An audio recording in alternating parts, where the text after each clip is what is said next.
Uh, we're doing this workshop to show or demo what you can expect from doing the Digital Marketing Bootcamp. And sorry, Araceli, do you want to say something? No, nothing. Sorry, Norman. Okay. All right.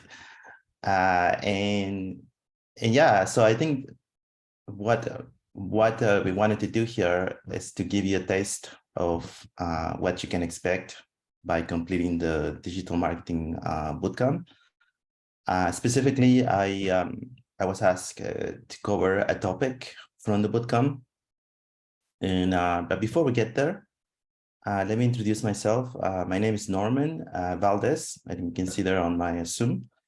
And I am I'm a marketer. I've been doing digital marketing and marketing for about 15 years.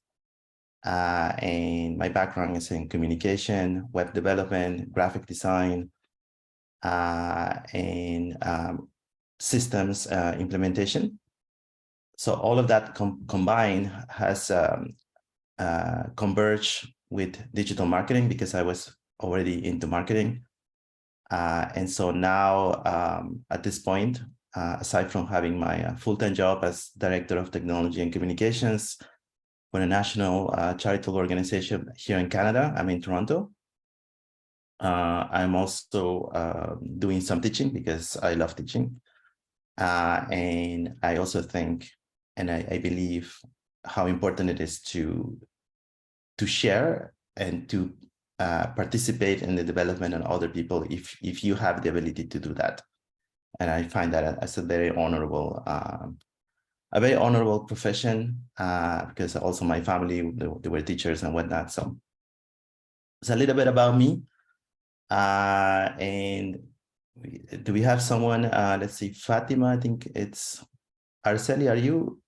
Are you also here from the team or no? Yeah. Yes, you are from the team. I'm part of the team. Okay, I'm just trying to cross out who's actually here for the workshop and who's here in the team. Same. So maybe Fatima. Fatima, are you? No, Fatima's part of the team as well. Okay. It looks like we're all. Looks like we're all part of the team. Yeah. Okay. So I'm just gonna keep going. Yeah. Anybody? Yeah. Dwayne has the last say so on that one. Yeah, I think Norman, you can just keep going. If anyone pops in, then they just can have the recording because we have it recorded, so no worries on that. Okay. Well, if you guys can get the benefit of the workshop, then how about that? If anything. Yes, I'm all for it. All right, perfect. I love that. So yeah, so I was asked to do a workshop on digital marketing, and I was trying to think like what module I would pick, and I thought digital marketing tools will be the best module because, and I have some slides just to guide us through. And I have also a bunch of tabs open on my browser because I'm actually going to show what these tools are and sort of like how they work. I just think that when it comes to the tools of digital marketing, it's almost like at the heart, or like it's the main meat of digital marketing. Like without the tools, you can't do anything. And they sort of work this way because it requires an understanding of how to use them. And it also requires a careful planning to know, like, just based on what amount of capital you have to either further your business or start a new business, that you have a very clear understanding of what these tools are. Because as you can imagine, the more tools you have, the more money you're expending in these tools, right? So it will have an impact month to month. Or yearly, whenever you're doing budgets. But careful consideration of the amount of tools, the quality of tools, and just what is the return of investment on these tools, because that also needs to be evaluated. Let me just see, a couple of people are showing up. Okay, now, a bunch of people are coming up. That's great. So for those who are just joining, I just was getting started on the workshop. So I haven't really started. I was just about to start. But I'm just gonna keep going. Like we're talking about, as you can see on when I'm sharing, the subject is digital marketing tools. And what I was saying, and everybody just feel free to ask me any questions as I'm going over what I have prepared. What I was saying was that digital marketing tools are basically the essence of digital marketing, and it's why I had decided to choose this as the topic for this workshop, because I could have chosen maybe pretty much any other part of what you can expect in the bootcamp, but I think this is probably the most, at least in my opinion, because somebody might say something else. In my opinion, digital marketing tools are like the most important, one of the most, if not the most important aspect to really have down, because without the tools, basically we can't do anything. Like we need the tools. So to get started, a couple of slides. In the content that we go over the bootcamp, we have a way to try to help you get an understanding of what are these tools, and we want to categorize them, because there are so many of them. You can end up just getting lost and just the amount of availability of tools that are. And now, of course, and I have to mention it, that since November of last year, I'm sure some of you might have heard ChatGPT has come in the horizon. And as of this very moment, as of these very same days, is disrupting a lot of industries. And I think one of the industries is going to be most impacted or disrupted. It's going to be the digital marketing work, because if you just talk about tools itself, and it's not just ChatGPT, but the technology behind ChatGPT, which is a language model, right? Right now, we're at GPT-4, which is the most advanced language model. It's going to appear like everywhere, right? Right now already, like Microsoft already announced that they will have this Copilot, right? Which is the use of GPT-4. Which we'll see that in a couple of months. Google Workspace is already going to be integrating it into the suite, Google Docs, and all of that. Adobe is already announced. There's already a beta testing for Adobe Firefly, which is image generative creation using AI to generate images, and so on. It's something that we're going to be seeing a lot of within this year for sure. A lot of disruption.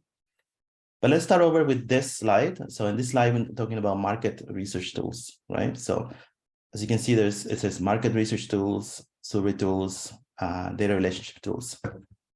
More specifically, because I have some tabs open on my browser, let me get to showing some of those that I was showing on the screen. So one of the things that we start off talking about is Recording in progress. Unique value proposition. So meaning figuring out what is it about that you're trying to do, trying to sell, or you're trying to promote, and how do you stand up from the competition, right? And to do that, it helps to understand, your competitors, and it helps to understand your audience, the audience that you're trying to appeal to. And so one of the ways that a marketer will do that is to do a survey, right? And a lot of times, and I don't know about you, but I have several times and all the time, get the surveys where they tell me, fill up the survey. We would love it if you fill the survey up. And a very good example of that is that I love the Sonos speakers. I have a few of them around my home. So if you don't know what Sonos is, and this is like me promoting Sonos in that, but it's a very good example, right? Like if you are an engaged person with a specific product. Sorry, I'm getting some feedback. Oh, there you go. Thank you. you will become, let's say, what we call, you're actually advocating for the product.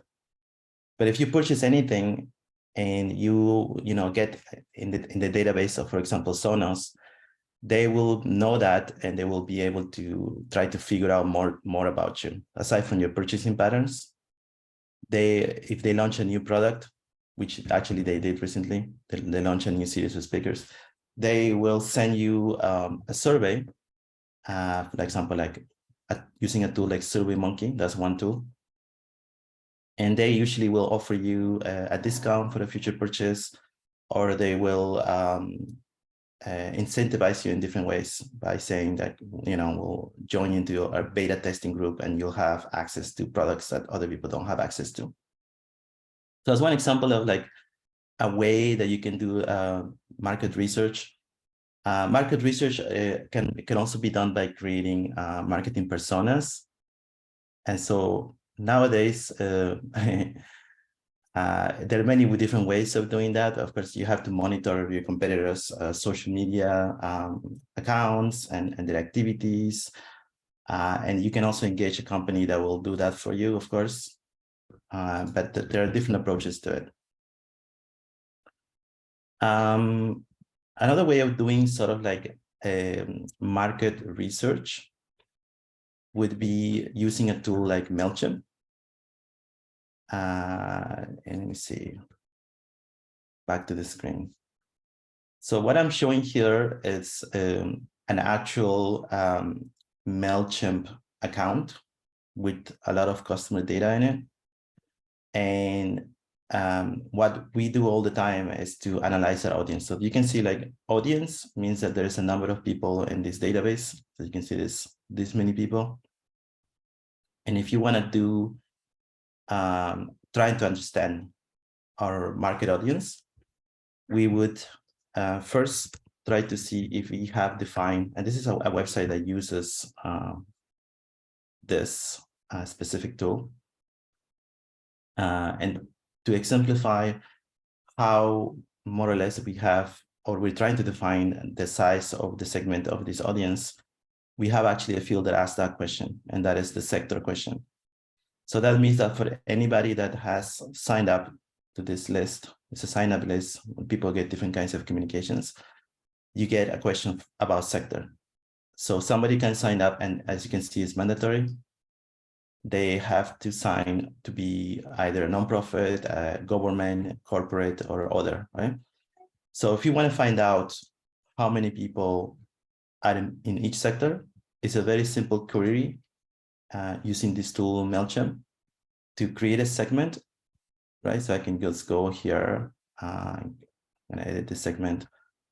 And simply, what helps here is an understanding of the tool itself, right? Like as I was saying, is knowing what tools you have and also understanding how to use each tool. And then I can go to sector and I can go and pull up a segment based on that specific sector here, which is the same that is, you can see here on this form, right? The same. And then I can see, okay, I like to know how many people are on this segment. So I can just preview that. So out of 20,000 in this list, I got 2,800 people within this specific sector. But that's not enough, right? Okay, that's good to know. But now what we want to do is just how engaged this specific segment might be, right? So that's why like a tool like MailChimp actually has an engagement field where you can see like, okay, how often do these people in this specific segment are engaged? So we can say often.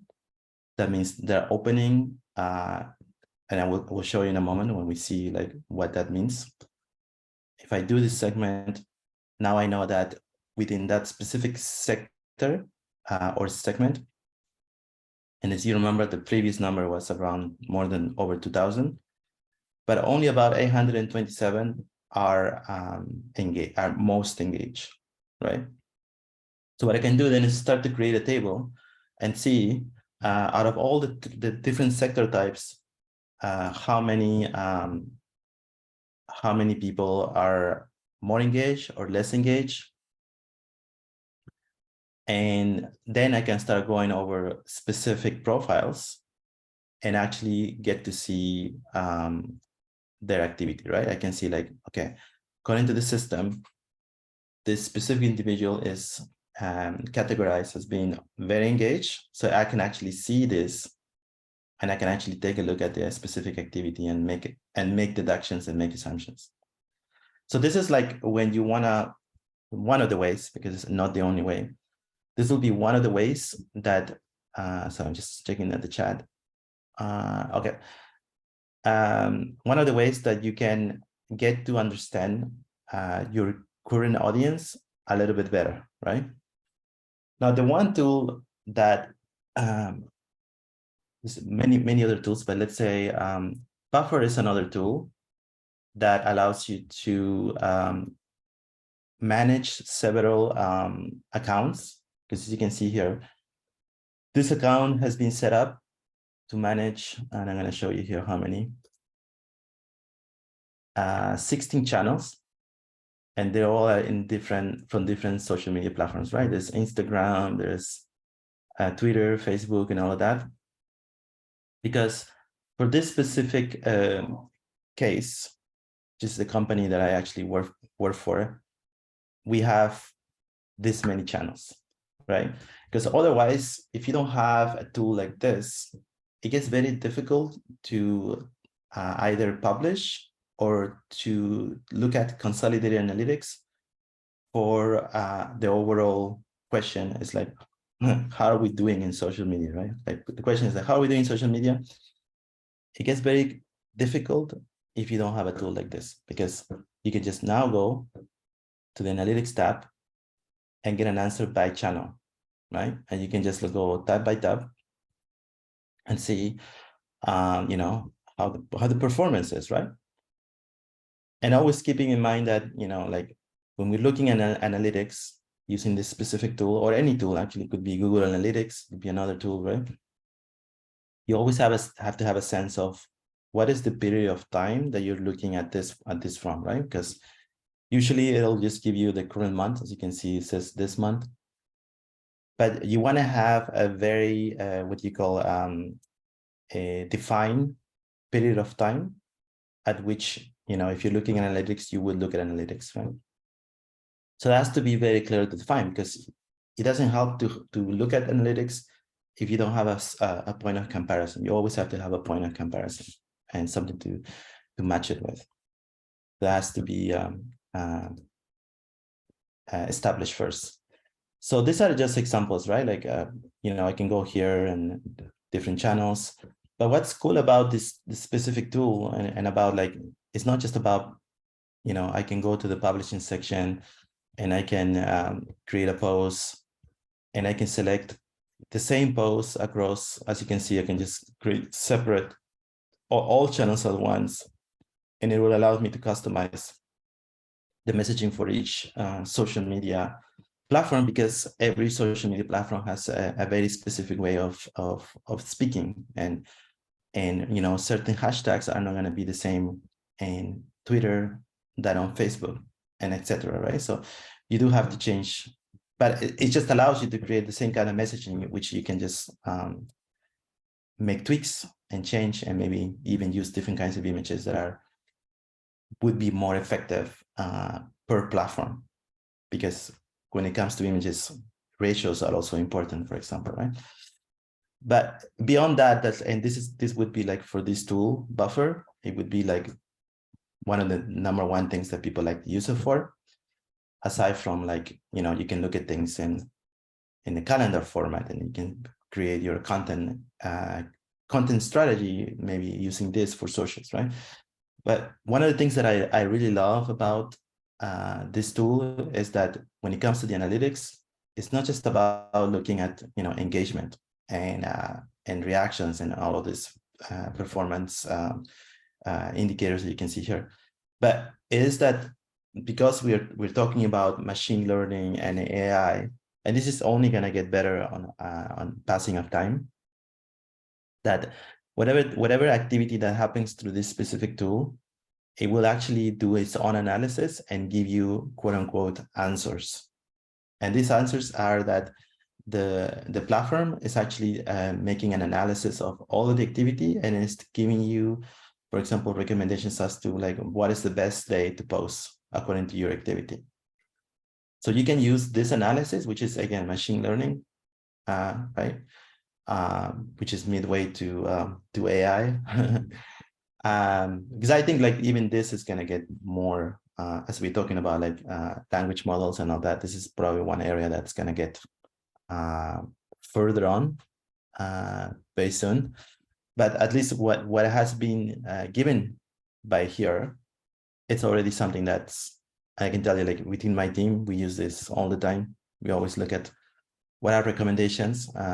Likewise, a tool like MailChimp will also do the same thing. And it would also give you recommendations and it allows you to do different kinds of things. So I just jumped to another tool. And I don't know if anybody has any questions. I'm just keep going. Anybody wants me to expand or explain something, you can just let me know. So yeah, so those are like the kinds of tools you would think about in market research. Now, if you go to SEO, here, just gonna show that SEO. SEO is as I was telling the students last week when I was talking about SEO, it's like if I had to like define vital organs, like if you look at digital marketing as a body, and if I had to look at SEO as a vital organ, I would say like SEO is probably like the heart of the heart. It's between SEO and Google Ads and pay-per-click marketing, right? Like, but I think SEO is like, it's just because it's so abundant. It's just the number of things that you can actually gather. You will see in a moment what I mean. But SEO and SEO is like, I could have also just talked about SEO this whole workshop because there's just so much to talk about.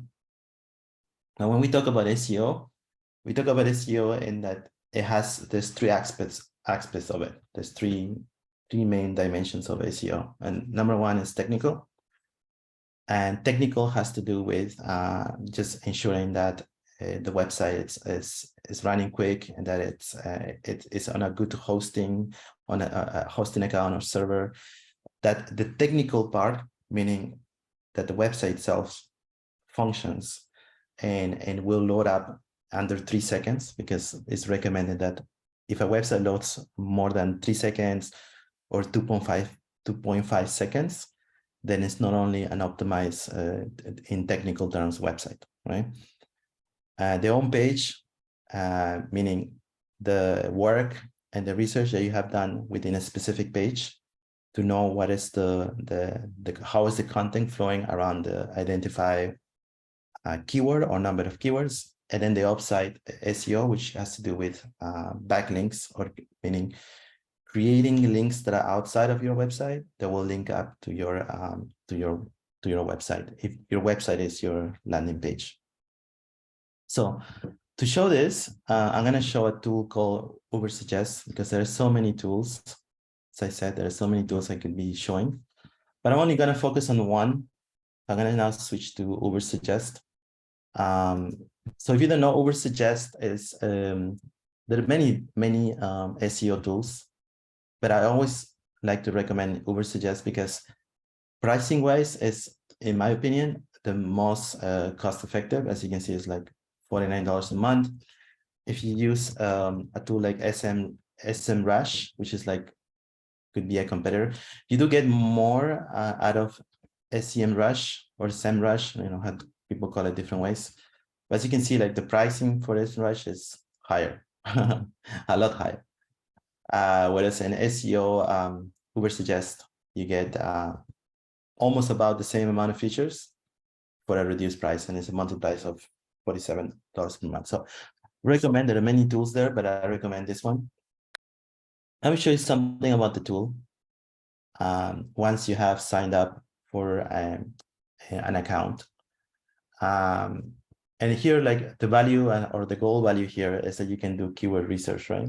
So whatever the business that you might be selling, and if anybody has a keyword that I can enter, I will I would like here somewhere, but nobody has.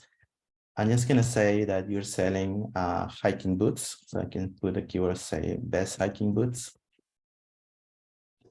Because you would assume that somebody is gonna be looking for best, right? So in this, then what we can scroll down and see is what are the keywords. For example, that it will give you an analysis of this specific keyword, right? So what you see here, best hiking boots, has a search volume of 22,000.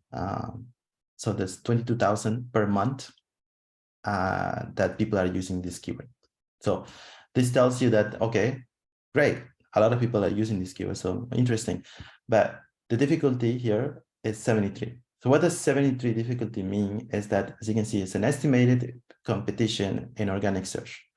So meaning that if you were to want to use this keyword for your own SEO purposes, you're going to have a hard time competing with a lot of other people who are also competing for the same keyword. And the pay difficulty, which stems from Google AdWords, is even higher. It's like 100%. It's like ultra difficult, right? And when you're doing a keyword research, when it comes to the SEO, you always have to always take a look at what Google Ads says, because there's one thing to note, right? In terms of the tools, like Google search can also be considered a tool, right? So if I look for the keyword Shopify, I always like to use that. It's a good example. And all I looked was for Shopify, right? Usually the first thing that should come up, and it didn't in this case, probably because I have the Ubersuggest extension, is that you'll see, and actually let me just turn it off so it doesn't create and this is another tool, right? So we're talking about tools. Using extensions around SEO on Google Chrome browser is also a tool. So your browser becomes the tool, right? That's also something to know. I will give you another example of that in a minute. Yeah, so there you go. If I look for the keyword Shopify, which is a keyword, right? The first thing I see is their ad, right? So that comes from the fact that Shopify is actually using Google Ads, and they are for sure bidding on the keyword Shopify, because they want that when people look for Shopify, that keyword will show up. If we take that keyword into Ubersuggest, and we close this tab, I get confused, and we look at it, as you can see that the keyword Shopify, it's getting a lot of search volume. Means a lot of people are searching for that keyword. The difficulty, SEO. So when you think of SEO, just so we know that very clearly, if you were to just talk about only SEO, we would have covered this. But SEO can easily translate to organic search, right? Or organic traffic, right? Usually everything that has to do with search engine that converts to visitors is all organic or in quote unquote free traffic or free visitors that you get by doing SEO work. And paid refers to Google Ads, so that's paid traffic, paid traffic that you get, because you have to actually bid on specific keywords. So the difficulty for Shopify is 67, because when we search, what is my search here? Next up here. No. Yeah. It's right, because they have the Google ad. Sorry, I got lost in the steps. There you go. You got the paid ad here, right? Because it says sponsor, that means it's paid. And so it's a difficult one, because most likely Shopify itself is bidding on that keyword, and maybe their competitors are bidding on that keyword. The pay difficulty is actually not bad. So to use that against creating an ad is not terrible. Now, this number is only an average. So you always want to use this keyword research with a little bit of a grain of salt when it comes to paid. So that's when, like, in another module, we would have covered Google Ads or pay-per-click marketing. And we'll tell you, like, always use Google Google Ads Keyword Planner. Right? That's basically like when it comes to figuring out amounts. So if I look at Shopify here and get results, so as you can see, the bidding is between $2, and this is Canadian, so because I'm in Toronto.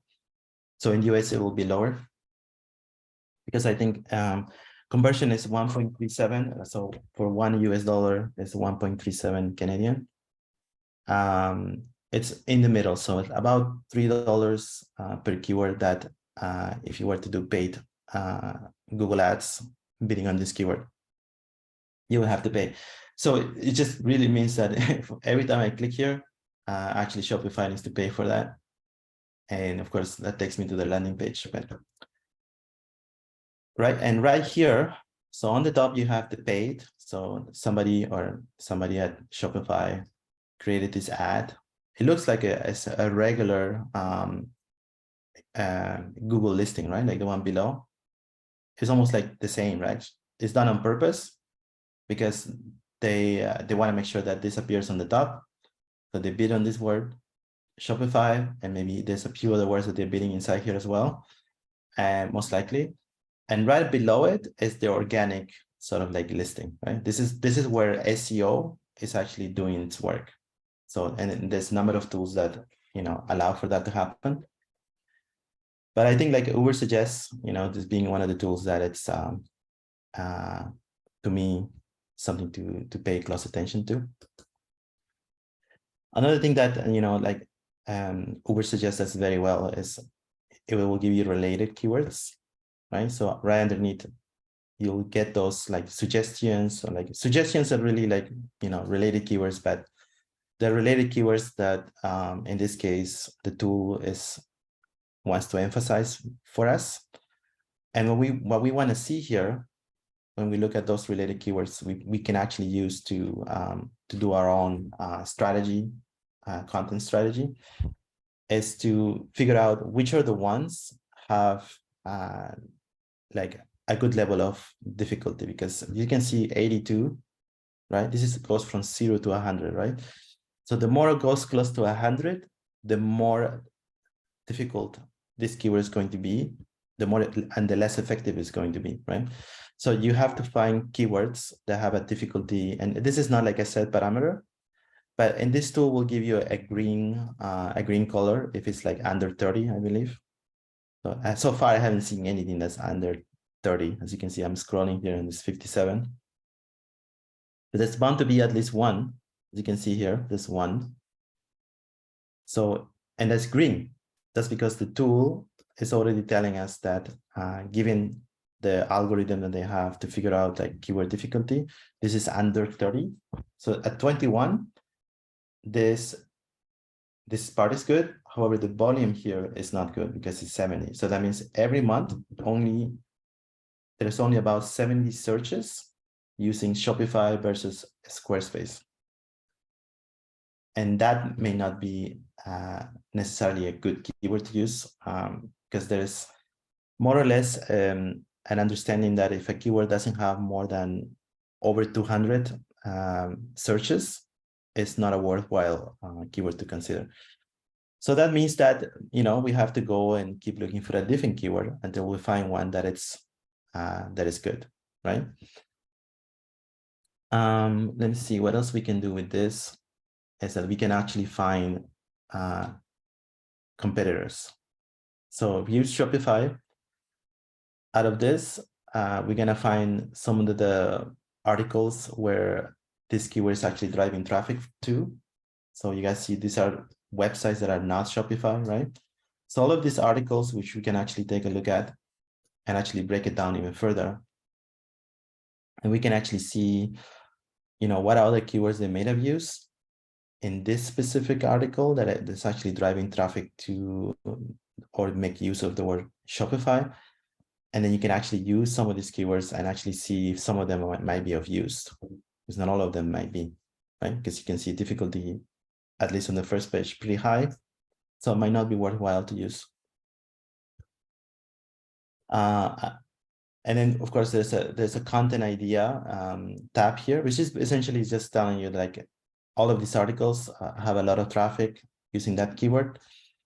And so this might be a tab that can give you ideas about maybe if you're creating an article that will drive traffic to your website, you might want to consider like just what is the makeup of these articles, right? So I just click on this article. This is an article that that is using Shopify. If I just do a search here for Shopify,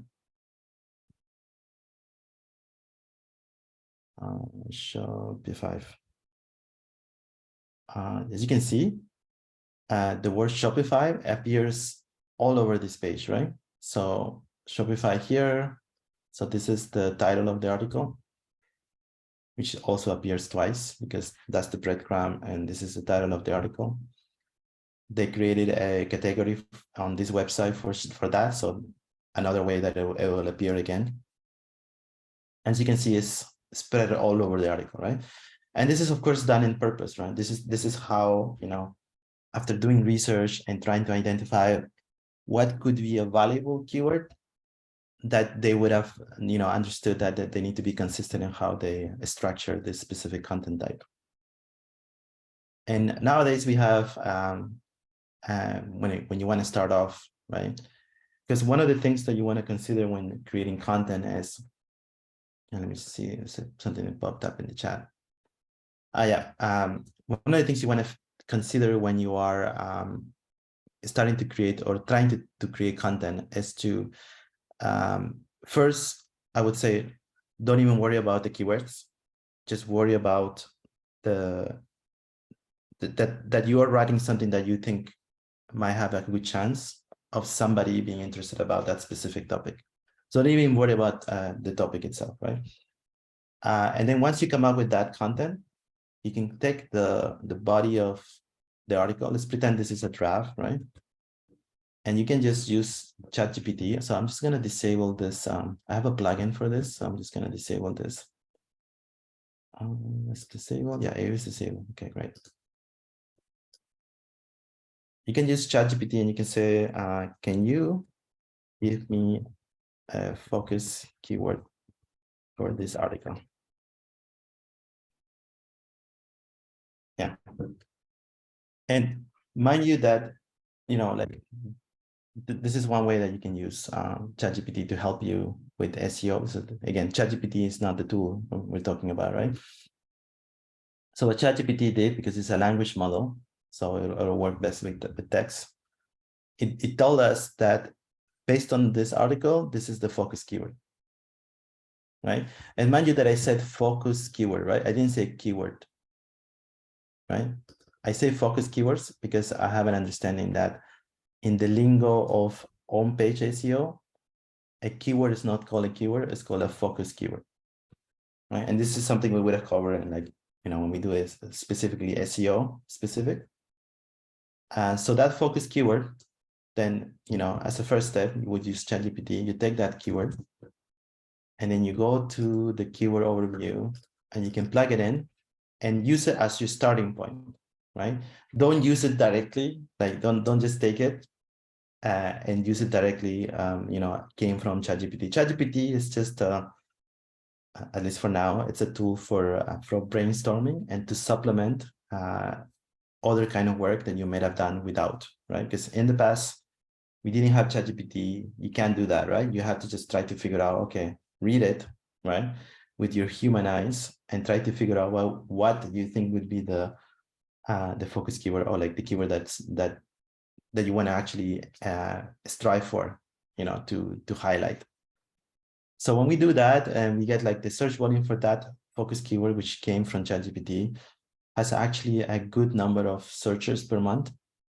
The keyword difficulty, it's over 40, because I think this platform says that over 30, it's already not worthwhile. So 57 already is kind of high. Page difficulty is actually not bad, right? And it will cost you a decent amount of money to invest in this if you are going to bid on this keyword on Google Ads. So what it can do then is to actually give you keywords that might be related, that might be worthwhile to take a look at. So we can just expand here and see basically if we find a keyword, a related keyword that would be on the green here, because this is the SEO difficulty that I want to look at. And here we have a couple of them. However, the volume is very low, right? You want to aim for more than 200. And honestly, we don't really have one from this that might be worthwhile, but we can take a look further. I can just click on this. And I'm just going to go deeper into that and see if we can just keep going and find one that has a good volume and it's green on the side. We haven't found one. So you can keep further into this one. I'm going into a different one. This one has a lower volume, but it's still a 59 difficulty. So, and the cost per click is quite high.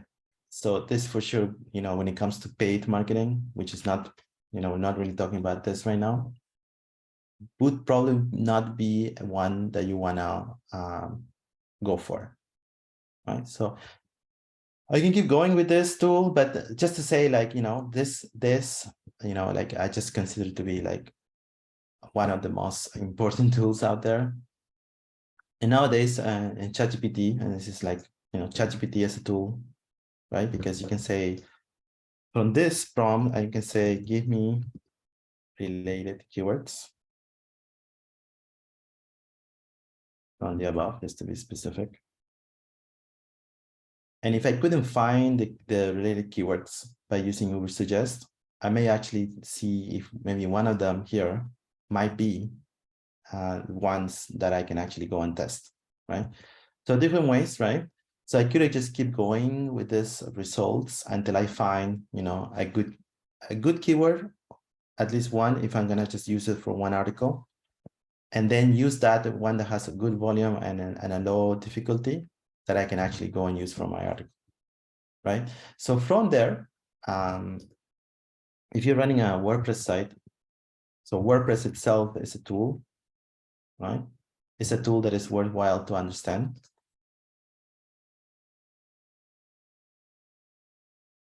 When doing your planning of, how you're doing your now on-page SEO, the tool WordPress will give you the ability to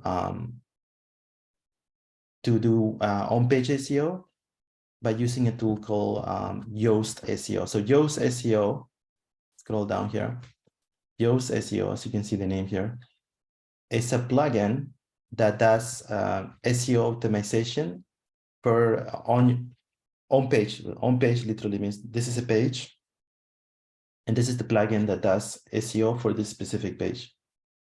So the keyword, the focus keyword, again, see, remember I use focus keyword, right? Can you give me a focus keyword, right? So I knew to type focus keyword because I knew that when I'm actually gonna use a keyword on a page, the terminology is focus, right? Focus key phrase, focus keyword, right? That's the same idea. So back in the day, I've already done the research because for this specific page, this is the homepage. If I scroll up, this is the homepage of this website. Back in the day, to make sure that the good SEO has been done on this page, right? I knew that I needed to use Yoast SEO.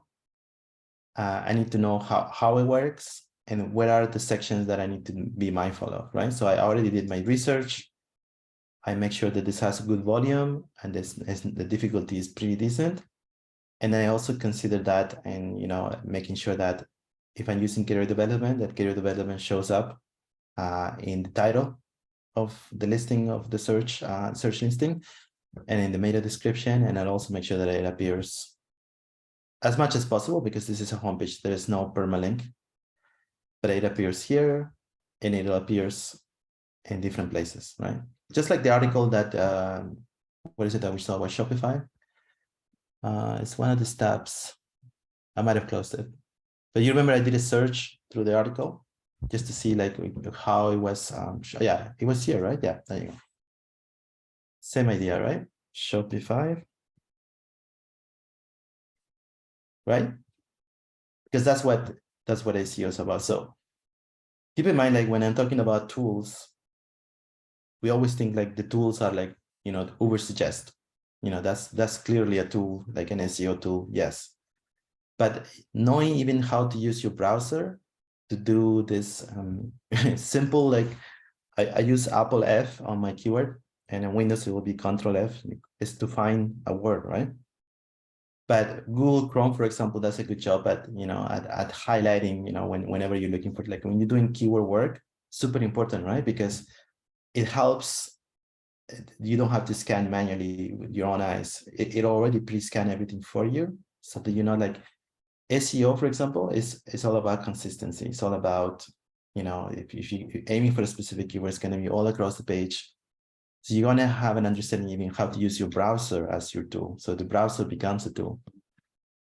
Another example of how the browser becomes a tool is that if you use Uber Suggest and you can install the plugin for your browser. So this is like, again, the browser is the tool, right? And I installed an extension for Uber Suggest, which I turn it off, which is it doesn't mess with my searches. I'm gonna turn it on, and I'm gonna go now to the same page, Google, and I'm gonna go for Shopify again. And now do you see I have a button that says show volume? If I turn it on, it tells you right there, you know, like this keyword has this amount of searches, and the cost per click CPC is 3.09, right? This is usually a median range or average, like in between cost, right? Because I looked at it before when I had my Google keyword, which is still open for the word Shopify. That $3 is in between top of the page bid and low page. So this is like low range and high range, right? So in between, you have 3.09, which is the cost per click. But it all gives you right here, right? So you again, the browser is not your tool, because you know how to use your browser. You know that you can put extensions on your browser, and you can extend, right? Extend the functionality of your browser to work alongside another tool like Uber Suggest, right? Because here, right here, you get a lot of the things that I was looking at in the platform. I can get it right here on the search, and it's very useful to see everything at once, right? Because Google itself will give you, you know, kind of like related keywords right here, right? Usually at the bottom. And even as you type, you can see Shopify, and then you get all these other things that people type aside from Shopify, right? Shopify sign in, Shopify store, Shopify online shopping, all of these things are related keywords as well. And even somehow Printify, which is another platform, is also related to Shopify. Right, so all of these are very useful information that just come in all in once, right? All of this, again, related searches as well, that all appear here. But the difference is when Uber suggests the tool, it's been embedded into your browser. Now it becomes a more wholesome tool, because now you have a wider range of information that as a digital marketer, you would want to have, right? You want to have this sense of like, okay, like what's driving traffic to this keyword? What are the related keywords, and how much do they cost? All of that is important to do planning, right? Because now you can continue to tweak your efforts, and just keep an eye on like just opportunities that information is going to bring you. Yeah, so one more tool that's actually I'm going to show you, it's again, it's ChatGPT. I have many tabs here that I could have opened. And if we get time, we'll pick. I want to show you this one because it's super interesting right now, and it's quote unquote hot. It's the fact that you can use ChatGPT for to help you in doing like digital marketing essentially, right? So I'm going to turn this off. Uber Suggest. I'm going to turn this tool called, as you can see, AIPRM for ChatGPT. I turn it on, and now I go to ChatGPT and I refresh this page. Yeah, and I'm not seeing the same thing that you would normally see, right? So what this is basically predefined prompts around digital marketing. So for example, if I just type in the word SEO here, right, just as a good example, These are all the predefined prompts that that this tool has already, like a digital marketer that's the knows digital marketing knows, and it has already predefined for us. So if you can want to have, you want ChatGPT to create a YouTube video script, I can use this prompt, and all I need is a keyword. I'm gonna use Shopify again because I just like using that example. And as you can see, it's doing a video script for a YouTube video. And it's doing that and understanding that there's a lot of text and information that ChatGPT has already knows about videos, about a specific keyword, or even a specific niche. And it's actually doing that whole script for you in just one keyword. That's one example. One of the things that, that is very important to know and to just be able to define at the beginning of the journey of digital marketing is understanding the customer, right? And persona. So you can say persona here. And as you can see, there are different tools that will do that for you. So here, buyer persona table. Company type, I'm going to say, let's see, I'm going to say hiking boots. Well, how about Bootcamp Institute or that? You see what it's doing? It's creating a buyer persona for a Bootcamp Institute company. So like for Workforce Institute, right? Like this is the, according to the data that it has, the kinds of things that maybe let's say a potential student may want to look for. So again, this is not to take, for what it is. You need to be just take it with a grain of salt. And I wouldn't just like go exactly with this, but it is a good starting point that you can just take this as a template and build from it. And you may just need to validate what this is, right? You may just need to validate because this is the kinds of things that you're looking for when you're doing the work, from the digital marketing perspective. Like you want to have an idea of the type of people that you want to attract, and then you can create strategy around that, right? So if you have a tool that will do that for you, like, or at least get you started, really good, right? So let's see one more that we can take a look at. We're doing keyword strategy. So what is the keyword that we used before? We used Shopify, right? So let's use Shopify as an example. So it's actually giving you here, quote unquote, a keyword strategy around a keyword, right?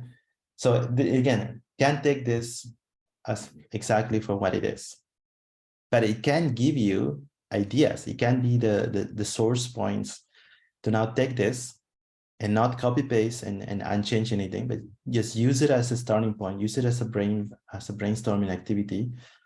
And a lot of the ideas may arise, right? You cannot take some of these keywords, keyword cluster, right? So I can take these keywords and I will use Ubersuggest to see, how validated they are, right? Because you're thinking about organic traffic, which is what we want to drive by using SEO.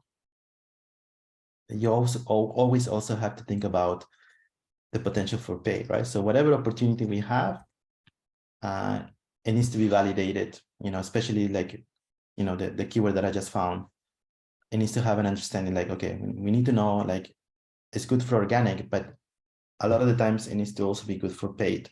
So we can't just ignore one over another. They kind of both have to be considered.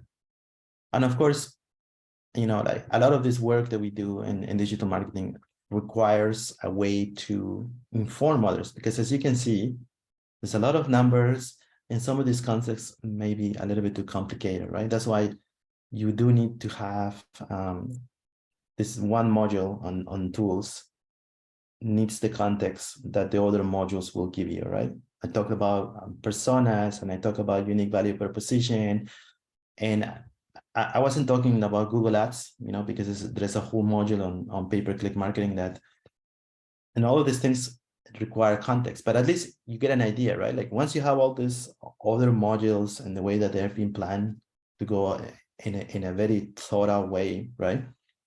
Because module 1, for example, is fundamentals of marketing. So there's a lot of fundamental stuff that I might have used here under the assumption that you already got that, right? But just to know, like, this is just one piece of the puzzle. Like we really do need the whole context for you to grasp, this. But if I can leave you with one thing, because this is very important to understand all of these concepts. Not everybody is able to think like or understand the concepts that a digital marketer would understand. So we have to find the ways to make the data that gets gathered from the different tools, from the different analytics tools, in a way that somebody who has no idea and all they want to know is the very bare bones numbers to understand. And that's why like using something like Google Studio, which I think they rebranded to Looker Studio, to create this sort of like analytics reports that are easy to understand for somebody who is not a digital marketer, because it's very important that as a digital marketer, you do understand these numbers, you understand what they mean and all that, but other people don't have the same understanding, and you also don't want to work alone. You want understanding across the company or the organization or even the team to know, like, how are the metrics informing us about our efforts, and you have to find the best way to represent those numbers. So that's why, like, as a tool, I would also highlight the importance of finding a way to represent the data that you're getting. So Looker Studio or Google Studio, like they have rebranded. They used to be called Google Studio. They have this ability to connect different sources. As you can see, like I can do a search. These are all Google connectors. So they're all Google products. If you want to create a report about Google Ads, Google Sheets from different sources, or all Google products, YouTube. But we can also go further and embed, from MailChimp, MailChimp by CoverOff, the email marketing tool. You want to cover like, how are we doing there with that list? We can put it in together. If you have ads from Facebook, other platforms, from LinkedIn, basically, like there's an infinite number of other tools that we have the ability to combine and put it into one place, so that it gets easy, because it can get very complicated for people to understand, what are these numbers mean, and they need to be placed into a good amount of context to actually be of best use. So I think we hit the time, but I think that was the important to highlight, that we can get lost in these tools, but also need to be considering of how well are these tools working for us.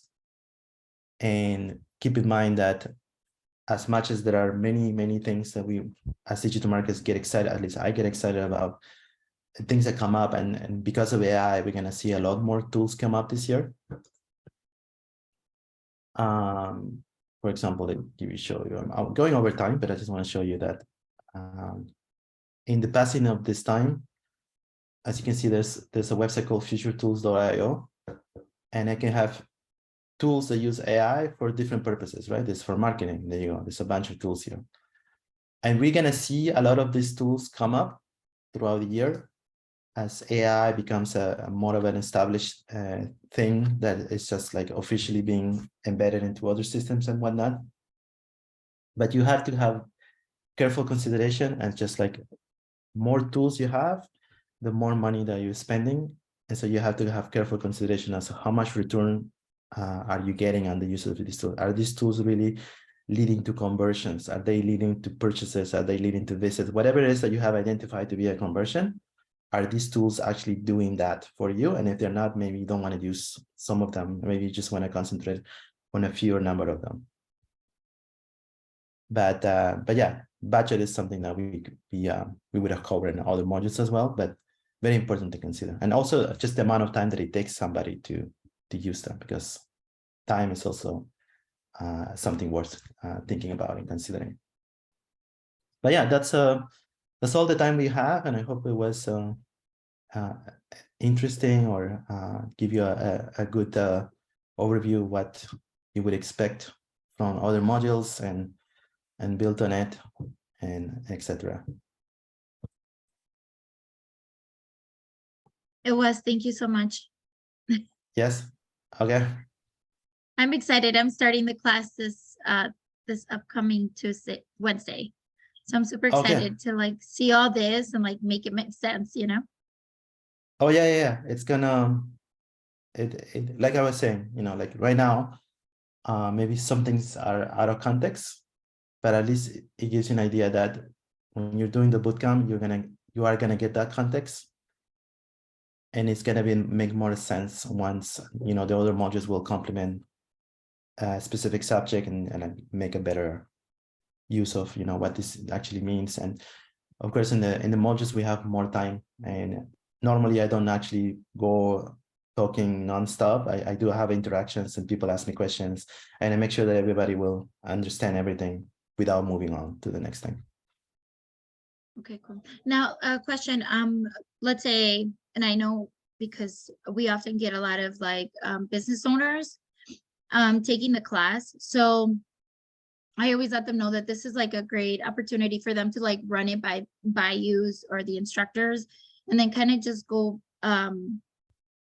I guess not a consultation for their business, but basically like you can give them an idea of like what to do, how to go about it. Yeah, and I think, and what I usually like to encourage the students is that when they start to do the modules and they get to do something that's hands-on, like an assignment, that they make sure that they use that if they're doing this course for that business, like they're using their business as the work, that they do use it, they link the work, the homework to that work, to their business. So I'm not like, for example, I'm not going to give a free consulting on somebody's case, let's say specific, but if they make the linkage to the course material, yeah, I mean, they are getting that. And at the same time they're learning, and at the same time they're you know they're getting, and I don't necessarily spend a like lot the of time, best but of like both worlds. but if it's about, if they make the linkage to the coursework and it is what I'm asking, then they are getting that. Yeah, Right. it's Yeah. bonus. Right, like the best of both worlds. Yeah. Okay, well, thank you so much. Really appreciate it, Norman. That was a lot of info. Thank you. Right. All right. Well, Thanks, everyone, Norman. take it. I sent out the form so you guys can fill out the form for your certificates. The link is in the chat. And if you guys have any question, Norman is here, so you all can maybe have a word with him. Dwayne, do you want me to stay then? No, like I'm just asking the students if they have any question, anything for you. Okay. Okay, I think that's it. All right. So I will leave then. Okay. Thank you. Thanks, Norman. All right, thank you. Bye. Good day.